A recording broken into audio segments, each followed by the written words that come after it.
कई लोग कहते हैं कि अच्छे आदमियों को भगवान दुख क्यों देता है। जो बहुत धार्मिक होते हैं, जो भगवान को बहुत मानते हैं, जो दूसरों की हेल्प करते हैं, उन्हीं को ही कष्ट क्यों मिलते हैं, उन्हीं के परिवार में ही विपदा क्यों आती है, उन्हीं को ही शारीरिक रूप से क्यों बीमारियां सताती हैं।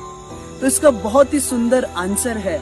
जैसे ना किसी किसान ने खेती की और इस साल उसकी फसल बहुत अच्छी हुई, इतनी अच्छी कि पूरे गांव के लोग उससे पूछ रहे हैं, भाई तूने क्या ऐसा बोया कि इतनी ज्यादा और इतनी अच्छी फसल हुई। और उसने उस फसल को एक बहुत ड्रम है उसमें डाल दिया, बड़ा सा ड्रम है उसके ऊपर डाल दिया।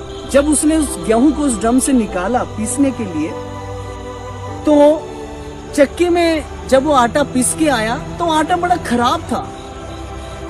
और घर आके उसने सबसे कहा कि इस साल तो मेरी बहुत अच्छी फसल हुई थी, पर ये आटा इतना खराब क्यों आया। बड़ा परेशान हुआ कि इस साल फसल होने पर भी इतना गंदा आटा कैसे। तो किसी समझदार व्यक्ति ने उसको समझाया कि भैया जो ड्रम था ना जिसमें तुमने गेहूं डाला इस साल का, उस ड्रम में सबसे नीचे जो गेहूं निकला वो तो पिछले साल का था ना।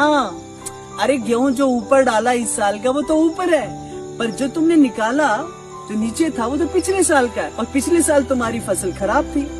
इसी प्रकार से जो अभी हम अच्छे कर्म कर रहे हैं, जो अभी हम दूसरों की भलाई के कार्य कर रहे हैं, जो अभी हम भक्ति कर रहे हैं, अगर हमें कष्ट मिल रहा है, हम दुखी हैं, तो हमें घबराना नहीं चाहिए। ये हमारे पूर्व जन्मों के ही कुछ ऐसे कृत्य हैं, पूर्व जन्मों के कुछ ऐसे बुरे कार्य हैं जिनका फल हमें मिल रहा है। पर इस जन्म में हम जो भी अच्छे कार्य करेंगे, उन अच्छे कार्यों का फल थोड़े दिन बाद मिलेगा। हमें पेशेंस रखना चाहिए, हमें धैर्य रखना चाहिए, और हमें भगवान पे विश्वास रखना चाहिए कि भगवान के घर देर जरूर हो सकती है, अंधेर नहीं हो सकती।